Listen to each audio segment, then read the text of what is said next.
Saúdo a todos com a graça e com a paz do nosso Senhor Jesus. Desejo a todos um feliz dia do Senhor. Me chamo Murilo, eu sou lá do Espírito Santo, Vitória, e venho para São Paulo para estudar, para cursar o seminário JMC. Venho junto com a minha família, a minha esposa Brenda, que trouxe a minha filha aqui, de vestido azul, e a minha filha Ana Lua, que agora está no culto infantil com as crianças.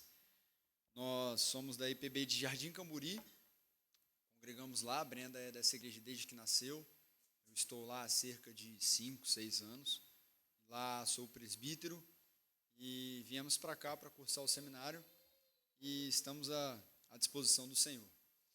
Bom, vamos ao que interessa, convido os irmãos a cada um abrir a sua Bíblia, no livro de Atos dos Apóstolos, capítulo 8, nós iremos ler do versículo 1 até o versículo 8. Atos dos Apóstolos, capítulo 8, versículo 1 ao versículo 8.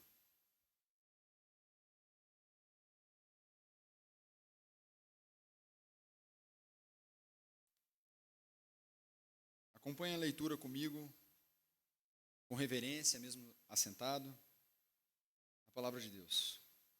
E Saulo consentia na sua morte. Naquele dia, levantou-se grande perseguição contra a igreja em Jerusalém. E todos, exceto os apóstolos, foram dispersos pelas regiões da Judéia e Samaria. Alguns homens piedosos sepultaram Estevão e fizeram um grande pranto sobre ele. Saulo, porém, assolava a igreja, entrando pelas casas e arrastando homens e mulheres, encerrava-os no cárcere. Entre mentes, os que foram dispersos iam por toda parte pregando o evangelho.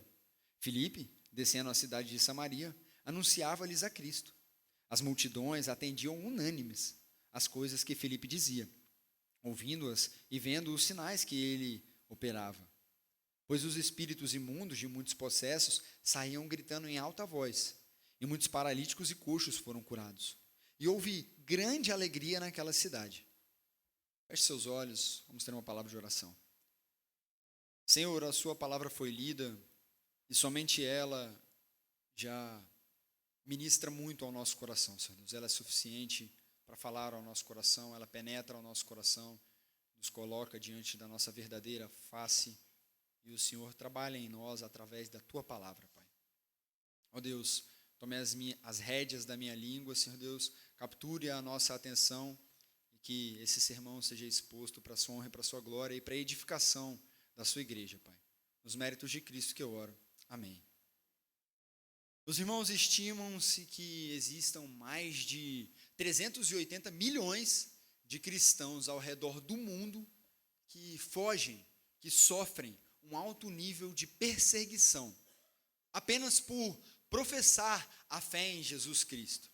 Isso significa que 1 em cada 7 crentes aqui, como se fosse uma representação de 1 a cada 7 crentes, sofrem com a perseguição por crer e professar a fé no Senhor Jesus. O Portas Abertas, uma instituição que trabalha com a igreja perseguida e com povos não alcançados pelo Evangelho, anualmente elabora uma lista de países que mais perseguem os crentes e eles elencam os 50 países que mais perseguem os crentes e outros dados. Na lista do ano passado, de 2025, durante o período de coleta, eles levantaram alguns dados que nos mostram a gravidade dessa situação. 28 mil casas ou negócios de crentes também foram vítimas dos ataques dos perseguidores. Mais de 7 mil igrejas ou propriedades públicas cristãs, como colégios, instituições, ONGs, também foram atacadas e violentadas. Nesse mesmo período da elaboração da lista de 2025, mais de 209 mil pessoas foram forçadas a fugir, foram obrigadas a fugir das suas casas, dos seus municípios, dos seus estados e até mesmo do seu país, por professar a fé em Cristo Jesus. E é bem provável, meus irmãos, que esse número ele não seja fidedigno. É bem provável que esse número seja bem maior, porque para coletar esses dados é muito difícil. Os irmãos muitas vezes não recebem as informações de alguns crentes que foram mortos ou algumas propriedades que foram atacadas. Imagino eu e outros irmãos que esse número seja bem maior. O que é certo para nós é que milhares de crentes espalhados ao redor do mundo sofrem por declarar Jesus como seu Senhor e Salvador. E esse sofrimento marca a história da igreja. Como nós lemos no texto agora de Atos capítulo 8, nesses primeiros 8 versículos aqui desse capítulo. Sofrer pelo nome do nosso Salvador não é novidade para a igreja de Cristo, não é novidade para o povo de Deus. O texto que nós lemos, ele marca o início da perseguição. É a primeira vez que essa palavra, a palavra perseguição, aparece na palavra de Deus. Como bem elucida o pastor Ronaldo Lidório, um grande missionário da IPB, essa palavra, ela indica não só uma perseguição visível, mas uma perseguição que é sentida na pele por todos aqueles que sofrem com ela. A gota d'água para que isso aqui acontecesse, para que esse momento marcasse a história da igreja aqui no contexto de Atos, foi o martírio de Estevão, no capítulo anterior. Recém-eleito diácono, esse homem pregava as boas novas do evangelho e era usado com Deus por poder e graça. Ele realizava grandes prodígios e grandes sinais através da obra do Espírito Santo na vida desse homem. Como nos indica o capítulo 6, esse homem levava o evangelho ao povo e o povo recebia. De repente, isso causa um grande incômodo nos seus algozes e ele é levado ao sinédrio, ao tribunal dos judeus, para ser então julgado. O que não acontece? Ele não teve a chance de ser julgado, não teve a chance do seu processo correr, tramitar, do seu processo chegar à fase final. Estevão foi morto sem receber um veredito final, sem receber a sua sentença. Tudo isso perante o consentimento de um homem, que nós lemos aqui no início do versículo 1. Saulo consentia na sua morte. Aqui Saulo é descrito como um ferrenho perseguidor da igreja de Cristo, um algoz da igreja de Cristo. Meus irmãos, quando nós lemos esse texto, nós podemos ficar aqui a semana inteira debatendo sobre ele. Nós podemos ficar aqui o ano todo debatendo sobre ele, que os ensinamentos da palavra de Deus contidas nesse texto não se esgotariam. Nós poderíamos ser ministrados de formas diferentes pelo Espírito Santo, porque assim é a palavra de Deus. Mas nesse momento eu gostaria de extrair apenas 3 ensinamentos que o Espírito Santo tocou no meu coração quando eu meditava e lia nessa porção das Escrituras. O primeiro deles, no versículo 1 ao versículo 3, é que a igreja de Cristo, ela é perseguida. A igreja de Cristo, ela é perseguida.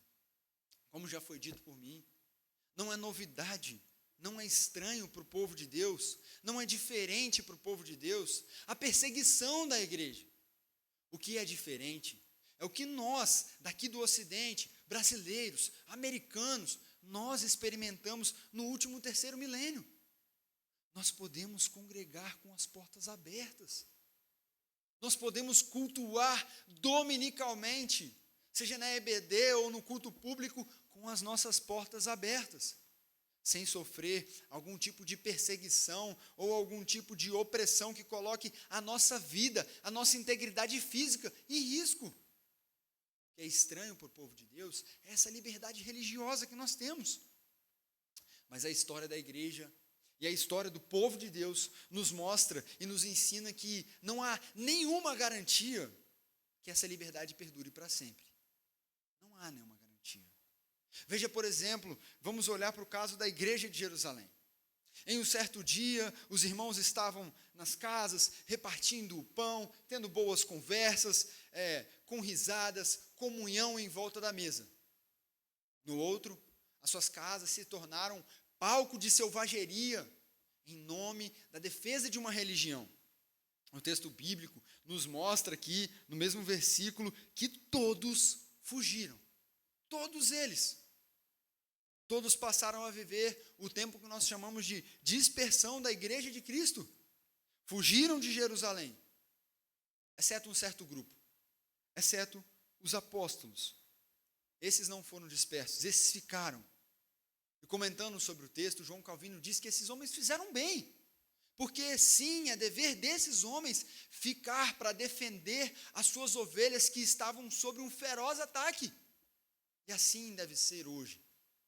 Nós, presbíteros, pastores, devemos cuidar do rebanho de Cristo. Os líderes devem cuidar do rebanho de Cristo frente à perseguição. Apesar de o relato aqui vier no versículo 2 sobre o enterro de Estevão, é bem provável que Estevão tenha sido enterrado antes, por conta do momento. Saulo assolava a igreja, ia de casa em casa. Certamente o que nós sabemos é que esses irmãos não tiveram tempo para sepultar Estevão com tranquilidade, prantear sobre o caixão de Estevão, eventualmente o caixão, né? A única palavra que me veio na cabeça agora. Sobre Estevão sendo sepultado, a sepultura de Estevão. Não tiveram tempo para trabalhar o luto no seu coração. Certamente eles não tiveram nenhum momento ali para sentar, conversar e debater sobre a saudade que Estevão deixaria. Certamente eles enterraram Estevão rapidamente, colocaram ele ali e fugiram. Fugiram frente à perseguição que assolava a igreja, frente ao seu então algoz, Saulo. Nós vemos aqui, no versículo 3, que esse homem, que em outros textos nos mostra que é discípulo de Gamaliel, um homem que tinha a moderação de um mestre rabínico, que era um homem correto, Saulo não agia assim. Saulo não agia como seu mestre. O verbo assolar, descrito aqui no versículo 2, Saulo, porém, 3, o verbo assolar, descrito aqui no versículo 3, indica um ataque feroz. Certamente, provavelmente, na realidade, vocês já viram na internet, nas redes sociais, vídeos das plantações no Mato Grosso do Sul, que são devastadas, no Mato Grosso e no Mato Grosso do Sul, que são devastadas pelos javalis, que são considerados como praga, porque eles não são naturais daqui do nosso território. E esses animais, eles entram nas plantações e aonde eles passam, eles não deixam nada, além do seu rastro de destruição. Semelhantemente a esses animais, Saulo entrava nas casas e assolava a igreja com a sua perseguição, desejando acabar com a igreja de Cristo, destruir a igreja de Cristo. Saulo estava determinado a concluir essa obra. Então, homens e mulheres, como nos mostra o versículo 3, eram submetidos a torturas cruéis, eram jogados no cárcere, e quando eles eram mortos, Saulo também consentia, também dava o seu voto. Ele vai assumir isso mais para frente no capítulo 26, quando ele relata isso frente ao rei Agripa. Os pais que estavam ali nas suas casas, brincando com os seus filhos, sentados à mesa com os seus cônjuges, tendo uma boa refeição, boas risadas, momentos de comunhão, após um dia cansativo, foram retirados de sua família à força e jogados na prisão. Um sentimento difícil de digerir. Um sentimento que para nós, crentes, deve dar embrulho no nosso estômago. Nós devemos olhar para esse texto e realmente sentir um sentimento de incômodo, um embrulho. Infelizmente, esse embrulho percorre toda a história da igreja. Lembre-se do profeta Jeremias. Ao pregar as verdades do Senhor, ao pregar a palavra de Deus, aquilo que Deus ordenava a ele, foi lançado em uma cisterna, onde só havia lama. A cisterna era tão profunda, que foram necessários 30 homens para retirar Jeremias de lá. 30 homens. Algumas histórias recentes também deixam o nosso estômago embrulhado. O pastor Luiz Renato Maia, da Missão Mais, que começou lá no meu estado, no Espírito Santo, mas hoje é sediada em Curitiba, e eles fazem um trabalho com a igreja sofredora, conta alguns relatos sobre crentes perseguidos. Um deles é de uma mãe que foi até o grupo da Mais e relatou que o seu filho, do leste asiático, essa família é do leste asiático, e o seu filho de 16 anos foi encarcerado, foi preso. O motivo é porque esse rapaz, esse adolescente, conheceu a Cristo e, amando a Cristo, não conseguiu guardar as verdades do Evangelho no seu coração e, desafiando os perigos do seu país, ele pregou o Evangelho ao seu melhor amigo da escola. O seu melhor amigo, bem educado na jihad, na lei islâmica, na Sharia, chegou em casa e disse: mamãe, fulano pregou o Evangelho para mim. A família desse rapaz foi até o menino de 16 anos e ele foi preso.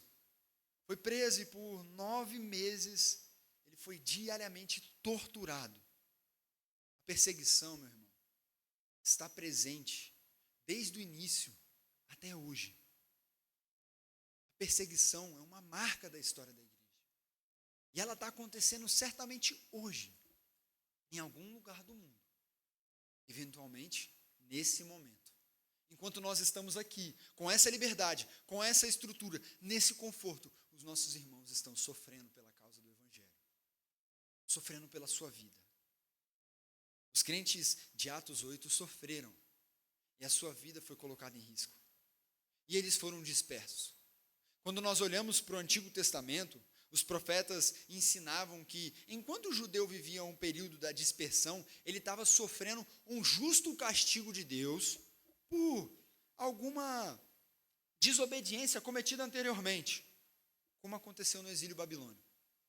No Novo Testamento, por outro lado, nós podemos considerar a dispersão como um meio divino, um meio que o nosso Deus se utiliza para a propagação do Evangelho. Sabe esse rapaz de 16 anos que eu comentei com vocês agora? Todos os dias ele era submetido a torturas cruéis, das mais cruéis que você pode imaginar. Todos os dias. E os extremistas islâmicos levavam um papel na cadeia para que ele pudesse assinar e negar a sua fé. E aquele documento ia ser como se fosse oficiado num cartório, mostrado para todos daquela região que fulano de tal negou o cristianismo. Aquele menino não negou a fé, muito pelo contrário. Como Paulo, aquele menino pregou dentro da cadeia. E não só a sua mãe, mas 120 pessoas testemunham que foram alvos da graça de Cristo por conta da pregação daquele menino. Com 16 anos, aquele menino pregou dentro da cadeia, desafiou os extremistas islâmicos, e o seu testemunho é repassado hoje para a edificação do corpo de Cristo e para o nosso encorajamento. Louvado seja Deus pela vida desse jovem. Mesmo sendo perseguido e torturado, ele continuou. E isso nos mostra, meus irmãos, que a perseguição, ela faz como o vento, faz com a semente. Ela espalha, ela aumenta a colheita. Por isso a perseguição, ela não veio para destruir a igreja. Por mais que esse fosse o desejo de Saulo, a perseguição não veio para destruir a igreja. A perseguição veio para promover a igreja. E é aqui que nós chegamos no nosso segundo ponto, dos versículos 4 ao versículo 7. A perseguição é o vento que aumenta a chama. Essa frase foi dita por um puritano chamado Bengel. O sangue dos mártires, meus irmãos, o sangue de Estevão é a semente da igreja. O sangue desse jovem é a semente que aumenta, espalha a colheita. A rapidez da resposta que nós vemos desses irmãos aqui da igreja de Jerusalém é incrível. Os irmãos acabaram de ser assolados pela perseguição, as suas casas foram saqueadas, eventualmente foram derrubadas, queimadas, quem sabe? E o que eles fazem? A sua primeira reação é o quê? Justamente pregar o evangelho. Entre mentes, os que foram dispersos iam por toda parte pregando o evangelho. O que para alguns pode ser loucura, para esses irmãos é meta de vida. Foi a meta de vida, gastar a vida pregando o evangelho.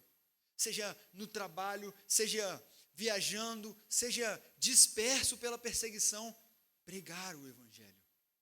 O mesmo pastor Luiz Renato Maia conta em um livro seu que, em uma conversa com o ex-reitor do Seminário Presbiteriano do Norte, SPN, ele pergunta ao reverendo: se a igreja fosse mais perseguida, ela seria mais fiel?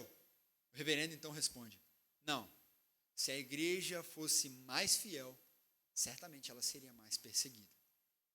Com isso, eu me perguntei e ainda me pergunto: será que os crentes, os cristãos espalhados pelo mundo, que sofrem com a perseguição, são mais fiéis do que eu com a minha liberdade? Com a quantidade de Bíblias que eu tenho em casa? Esses irmãos têm muito a nos ensinar. E a palavra de Deus nos ensina também nesse sentido. Voltando para o texto, dos 7 irmãos que foram nomeados diáconos, nós temos no livro de Atos apenas o registro de 2, Estevão e Filipe. Um se tornou o primeiro mártir da igreja e o outro um missionário incansável na causa de Cristo. Filipe fugiu de Jerusalém, chegou a Samaria e então cumpriu Atos capítulo 1, versículo 8. Em Samaria, ele poderia ficar calado por N motivos, por vários motivos, a começar pela perseguição que ele acabava de sofrer, de ser assolado. Outro fato é porque os samaritanos eram odiados por esses irmãos, eram considerados indignos. Contudo, insta quer seja oportuno, insta não. Filipe pregou a palavra. Filipe pregou para os samaritanos.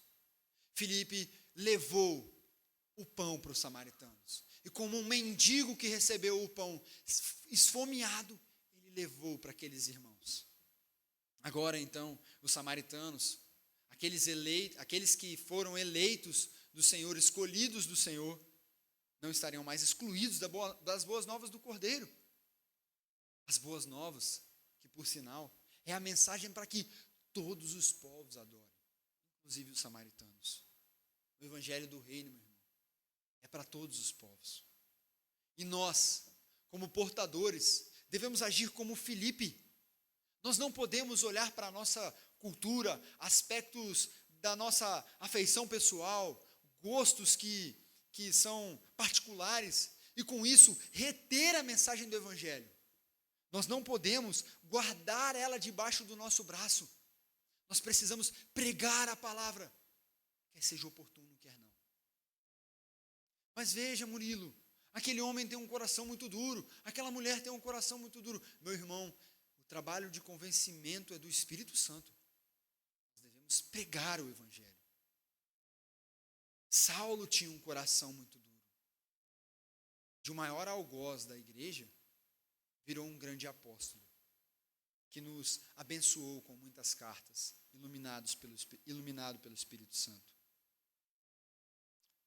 É bem verdade que, na nossa realidade, nós não estamos suscetíveis hoje, isso pode mudar, mas hoje, a grandes perseguições. Hoje nós não somos forçados a fugir, mas pode acontecer de em algum momento Deus te levar para algum outro lugar, como eu saí do Espírito Santo e vim para São Paulo. Deus pode operar mudanças significativas na sua vida, como uma mudança de emprego repentina. E talvez você nunca venha a entender por que Deus fez isso. Por que Deus me tirou daquele emprego? Por que Deus me tirou daquela cidade? Por que Deus me levou para tal lugar? Meu irmão, independentemente de onde o Senhor te levar, pregue a palavra, pregue o evangelho. Pregue o evangelho que é para todos os povos. O vento deve aumentar a chama, deve espalhar a semente e aumentar a colheita. Como aconteceu em 1553 na Inglaterra, a rainha Maria Tudor, uma rainha que teve um reinado curto, queimou e matou em praça pública diversos líderes da igreja cristã, da igreja protestante. E após a sua morte precoce, cerca de 2, 3 anos, a igreja da Inglaterra floresceu com mais e mais vigor. E nasceu então um movimento que nos abençoou muito, conhecido como os puritanos. Voltando para o texto, versículos 6 e 7 nos mostra que a pregação de Filipe, ela era eficaz. unia um sermão, uma pregação bíblica, mas com uma vida cristã real, cheia de poder, cheia de graça do Espírito Santo. Filipe não agia como os judeus que Paulo exorta no capítulo 2 de Romanos. Aqueles homens viviam uma vida dúbia, Filipe não. O que pregava, Filipe vivia. E aqueles irmãos ouviam o que Filipe pregava e viam a conduta de Filipe correta diante de Deus. O texto também nos alerta que quem confronta e quem faz oposição ao nosso Senhor, o texto nos mostra quem é que confronta, quem é que faz oposição ao nosso Senhor. Logo, no início do ministério de Jesus, por exemplo, Satanás lhe opôs, colocando inúmeros de espíritos malignos em pessoas que estavam à sua volta. E meu irmão, na luta para alcançar os perdidos, na pregação da palavra, Pedro, Paulo, Filipe, sabiam quem confrontavam e quem era a oposição ao nosso Senhor Jesus. E por isso, meu querido, eu e você, ao colocar a mão no arado, ao se dispor a trabalhar em prol do reino de Deus, nós precisamos estar prontos para enfrentar essa oposição. E por isso, nós precisamos viver na dependência do Espírito Santo. Nós precisamos viver no temor do Senhor.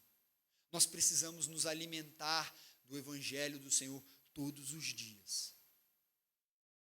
Como quem bebe água todos os dias, como quem se alimenta todos os dias. Nós precisamos, que é aquele que está de pé, cuidado para que não caia, cuida para que não caia.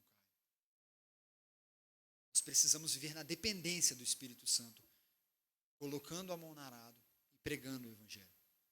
Aquele povo ouviu e viu as maravilhas do reino sendo feitas pela ação do Espírito Santo na vida de Filipe. Eles creram na verdade do Evangelho, foram libertos das suas aflições, da opressão e da pressão demoníaca, e acima de tudo, eles foram libertos do pecado que escravizava esses irmãos. O Evangelho alcançou os eleitos do Senhor em Samaria. E agora, então, esses homens em Samaria certamente levaram as boas novas do reino a outros povos. E assim por diante, o vento foi aumentando a chama, até chegar aonde chegou. O Evangelho e onde o Evangelho chega, meu irmão, há a alegria do reino de Deus. E aqui nós chegamos no nosso último ponto. A alegria está no coração de quem? Já conhece a Jesus.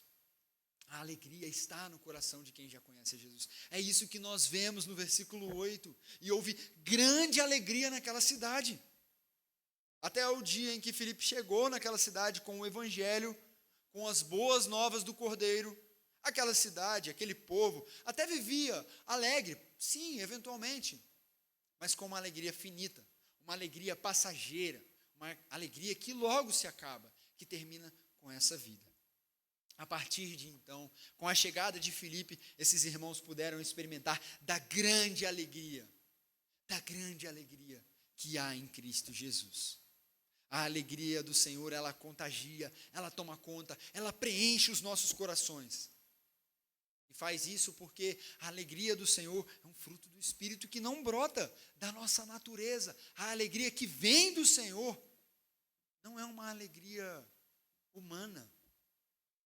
Ela não brota, talvez, da educação que você tenha recebido, da sua família feliz. Ela é obra do Espírito Santo de Deus em nós. Ao falar sobre essa alegria, Paulo, à igreja de Gálatas, remete a palavra alegria a um profundo e consistente relacionamento com o Senhor. Um relacionamento profundo, diário. Não se trata, meus irmãos, de uma eventual aprovação no vestibular. Não se trata da compra do primeiro carro 0 km, ou da construção da nossa casa. Não se trata de vencer uma doença. Tudo isso, sim, deve ser celebrado, deve ser comemorado diante do Senhor. E caso isso tenha acontecido na sua vida, compartilhe com os irmãos, compartilhe para louvor e glória do Senhor, para que a igreja se alegre com os que se alegram, para que isso aconteça. Mas meus irmãos, o gozo, a alegria, a felicidade que tem o Senhor Deus como seu fundamento, a alegria por ter Jesus Cristo como seu Senhor e Salvador, presente em nossos corações, essa é a verdadeira alegria. É a alegria que não é efêmera, é a alegria que é eterna, é a alegria que chega e contagia e se espalha. Eu concordo muito com um teólogo holandês que diz que quando Paulo diz em Romanos 8, versículo 28, todas as coisas cooperam para o bem daqueles que amam a Deus, é certo, é evidente, não tem dúvida, de que os crentes podem se alegrar mesmo em situações adversas. Mesmo nos piores cenários possíveis, aqueles que creem que todas as coisas cooperam para o bem daqueles que amam a Deus, podem se alegrar por ter Cristo Jesus em sua vida. Mesmo em um cenário adverso, como Paulo mesmo nos ensinou diversas vezes, na prisão, sendo perseguido, açoitado, em suas viagens difíceis e longas, perigosas. Outro irmão que pode nos ensinar sobre a alegria é um pastor chamado Pastor Soré, de Burkina Faso. Esse pastor expôs o seu relato por Portas Abertas também. Se você quiser, você pode entrar no site do Portas Abertas depois e procurar o relato desse homem. Vale a pena, eu indico. Esse homem se viu obrigado a fugir da sua casa, da sua cidade.